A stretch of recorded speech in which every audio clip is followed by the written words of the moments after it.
Earth Day, the first Earth Day was 1970.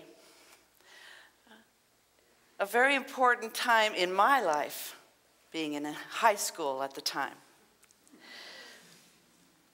Living in the area of Paterson, New Jersey, which had the Passaic River running through it, which was absolutely filthy.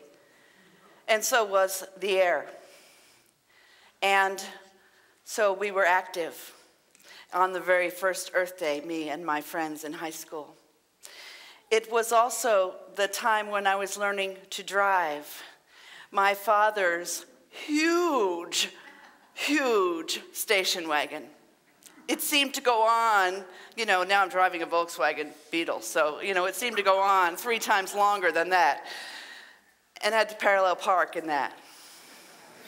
1970. The height of the hippie and flower child culture and the anti-war protests. The year of the death of Jimi Hendrix and the last album that the Beatles produced.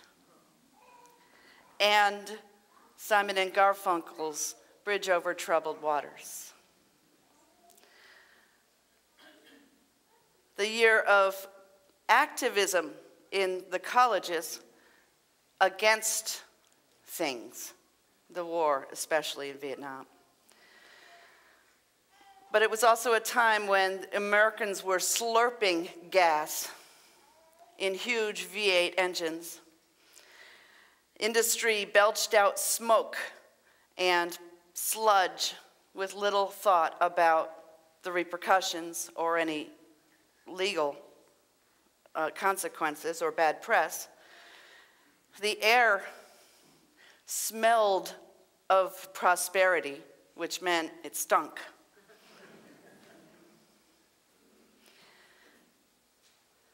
And the word environment was more often heard in spelling bees than it was in the evening news. We just didn't have much attention on it.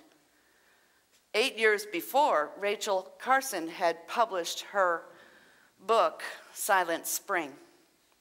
It sold 500,000 copies in 42 countries, and it was an inspiration for what now is called the environmental movement. Although it wasn't the first, there were others, of course. It finally got some press. She raised public awareness. And those who paid attention decided to use the momentum of the student anti-war movement and use that momentum to bring forth the environmental issue. And so Earth Day 1970 was organized, focusing on this emerging consciousness, using the energy of the anti-war movement, propelling this idea forward. But we've come a long day since the first Earth Day, to the point where now our children have no idea of how dirty the air was in some of those cities. Many of you nodded, you remember. And so we're grateful that we don't have that. We're grateful that now when I go back to the Passaic River, I see the Great Falls in Paterson clean because of the efforts of our generation and those after us. We see the air of Pittsburgh clean. We see the rivers everywhere much cleaner than before, both in the water quality as well as the banks. And yet we have a long way to go. We have some work to do.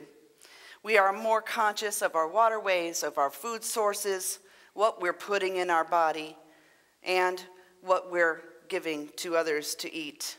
We're more conscious of all of that, and we're thankful for those anti-pollution protests of the 70s.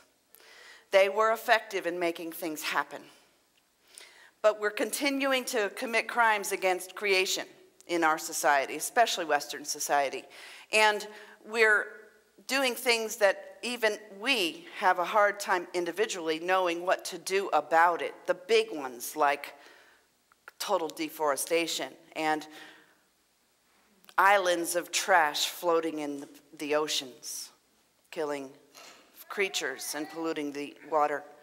It's hard for us to know what to do. And sometimes we want to stand out on the street corners and shout and wave our banners like we did in the 70s and just express the anger.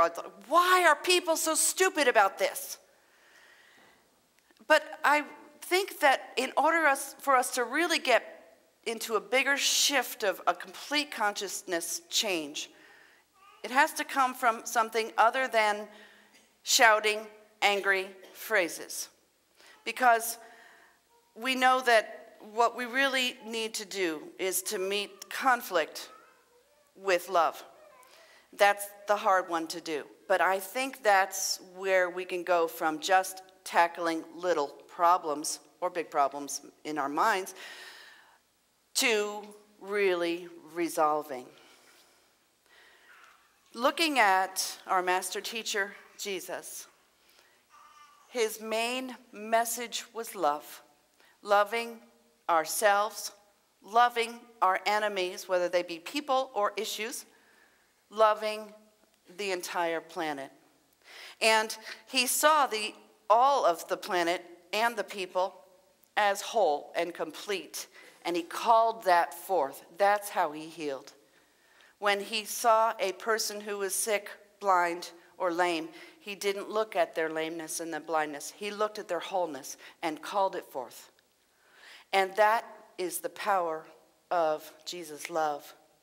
And so that's our master teacher, our way shower. That's what we follow. So I challenge you to think and let your consciousness shift from seeing the problem to seeing the completeness and calling it forward. Okay? As we awaken to an awareness of wholeness, we'll start seeing that instead of the problem. Because as we learned from Martin Luther King Jr., his quote, "Darkness cannot drive away darkness. Only light can do that." And one of Unity's favorite phrases, common phrases, is that which we resist persists. That which we resist persists. So if we, not to say that the angry protests of the 70s and the 80s that many of us participated in, not to say they weren't effective. They were effective to bring the issue forward, but continue to be angry, continue to resist, just focuses on the problem and not the solution. Albert Einstein taught us we can't resolve something using the same thing that created the problem. So if our minds, our scientific minds created the problem, then our minds are really not the solution. I suggest that our heart is the solution. Our compassion is the solution. So we do know that Mother Earth still is in trouble. Now we're watching whole glaciers fall into the ocean, and very little space left for the polar bears to float on. That touches our hearts. And to think that when those glaciers melt, the coastlines will rise, perhaps flooding places like Washington, D.C., or our beloved Outer Banks, or the beloved coastline of Florida, and the shoals of Costa Rica, where we love to snorkel. They all could be gone. We could run in and fear and yell and scream and shout and demand. We could get somewhere, but we might not get where we really need to go, and that is to tip the balance from resistance that many people have to even thinking about this, to an awareness that most people will have to know what is ours to do. So as I ponder this call to love the planet, to love our enemies, I think about Pierre Teilhard de Chardin. He was a man who was a Jesuit priest and a scientist. He was a paleontologist who loved to dig, archaeological digs, and he found skulls of humans that predated any understanding of human activity before, scientific understanding of it. So he got to see the timelessness of this creation.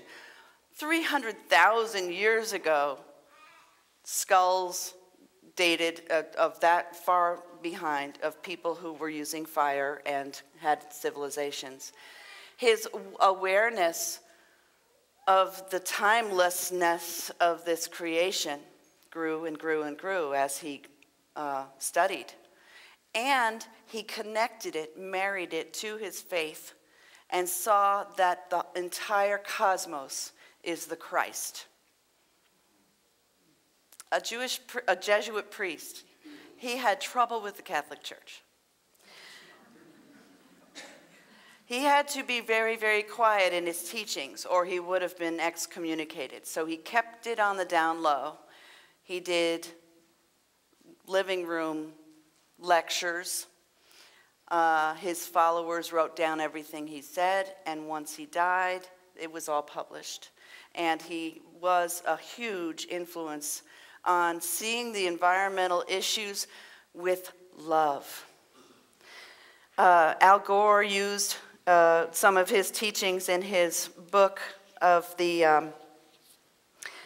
Earth in the Balance. He explains that Teilhard helps us understand the importance of faith in the future. He said, armed with such faith, we might find it possible to re-sanctify the earth, identify it as God's creation, and accept our responsibility to protect and defend it. To re-sanctify the earth, rather than seeing it as cursed, in trouble, we see it as holy, whole, and complete. Teilhard wanted us to know that separation is not effective thinking anymore. He said, the age of nations is past. The task before us now, if we would not perish, is to build the earth. We have reached a crossroads in human evolution, where the only road which leads forward is towards a common passion, which he called love. The omega point is love. That's our common passion. To continue to place our hopes in a social order achieved by external violence would simply amount to our giving up all hope of carrying the spirit of the earth to its potential. He wants us to re-sanctify the earth. He saw it. His worship was of the whole cosmos, seeing that as God, the all that is. And seeing our evolution moving toward a point of unity, the omega point, which is love. So how can we let go of anger, judgment, and pointing our fingers? Because every time we point our fingers at Monsanto or any other, the paper industry, or any other industry that we feel is doing the wrong thing because we know what's right for the environment, every time we do that finger pointing, we're just meeting negativity with negativity. And that which we resist persists. So how can we look at this situation with love and be the love that this earth needs? We can begin with a conscious personal connection to nature. Not just see it as an intellectual thing, but really be it. I've mentioned this before. Do we take off our shoes and socks and feel the grass between our toes? How often do we do that? Let's get back to doing that. Let's remember that every time we breathe, we are communing with nature, because the very oxygen we take in is produced by the trees. And the trees depend on the very gases that we exhale. So with every breath, the most automatic, life-sustaining thing we ever do all day long and all night long is a direct symbiotic connection to nature, to the trees, to the grasses, to the algae in the ponds. They all supply us with the life-giving sustenance that we need. So with every breath, we can share and be in love with the planet. Every time we put food in our bodies, we can think, is this food really a good choice? Is it sustaining my best? Am I remembering where it came from? Am I communing emotionally with that source? The farmers, the farm, the grasses, the cows, the gardens. Am I remembering where this sustenance has come from? And every time we drive, are we choosing our routes as economically as possible? Could we consolidate our little trips into town? Of course we could. And of course, when we buy a car, can we buy one that is more efficient than the one we drove in the previous decade? Of course we can. And all these things are choices of love. If they're motivated by love, the love spreads. It radiates out. And that's the vision that we hold. Are we using synthetic chemicals, or are we using something that helps the earth? Are we putting things into our bodies that eventually get released into the water system that will pollute the earth? Or are we putting things into our bodies that will eventually just become part of the natural environment again? Everything from what we put in to what we clean our houses with, all of it can be an act of love. Not duty, not, oh, I'd better because those environmentalists are going to tell me not to do it that way, but because of love. And so when you're doing these activities, you're infusing them, reminding yourself, giving your house, giving your family love. Wow. Love. We can be love in our daily actions. And as I led you in the meditation before, envisioning, rather than seeing all the problems, don't even look at the problems. Yes, get yourself educated. I have that picture. I only had to see it once to see a glacier falling into the ocean. I won't forget it. I don't need to see it 1,000 times. So now I can envision a beautiful, crystal clear blue ocean with the polar bears having a place to romp. That's my vision. I don't need to see the negativity. I need to envision the possibility and call out the wholeness. As I mentioned, Jesus did with his healings. Call out the wholeness.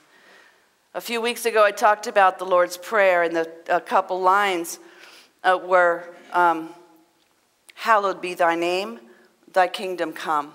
And hallowed be thy name means thy nature, God's nature, is holy, is whole, is complete. And thy kingdom come, we want to see that completeness in this earth now. And that's what we pray for.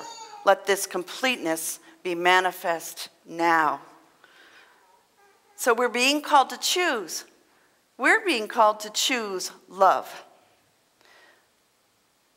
and to radiate that love and see this planet becoming what it truly is, whole and complete. So I invite you to take time, doesn't take much time, to change your thinking. You can close your eyes and drop your attention from all the problems into your heart and let that heart love, that heart mind radiate. And envision, think about first when you're disturbed about what it seems so hopeless. Bring your heart into an openness of remembering a nurturing person in your life. A mother or mother image. And remember what nurturing feels like. Let yourself feel that appreciation. And when we bring our heart mind into appreciation, it is powerful and it radiates throughout the world. So bringing our heart knowledge into the thought of appreciation, of being nurtured and kindness coming into our lives, we can then take that and just envision the whole planet wrapped in appreciation for its nurturing of us. It doesn't take long to paint that image in your mind. And know that that radiating love and appreciation that we're giving it is bringing forth its wholeness. It has a ripple effect on the consciousness of every other person right next to you in this room or across the way. If you have a neighbor who is not recycling, appreciate them. Hold them with the knowledge that they are going to get it. And before you know it, they're going to have a recycling bin on their curb just like you. Watch the shift happen. So you see, when we truly realize our interconnectedness, not just biologically, but emotionally and mentally, when we realize our interconnectedness, we can affect others, humans as well as nature, with love. And we realize that every human being, every sentient being, every element of nature is holy, sanctified. And they've been our parent, nurturing us, sustaining us, loving us. We give it right back. And the flow of love continues. So I hold that vision with you. I hope you'll remember it when you get into the funk of, when will it ever get better? It will get better as we hold that vision. I thank Trey for his noises and the other children. I felt no distraction by them. I hope you haven't either. It's wonderful to hear the children and know we're doing this for our children. We are. For ourselves as well. Trey's trying to tell us something. Thank you, everyone. Namaste.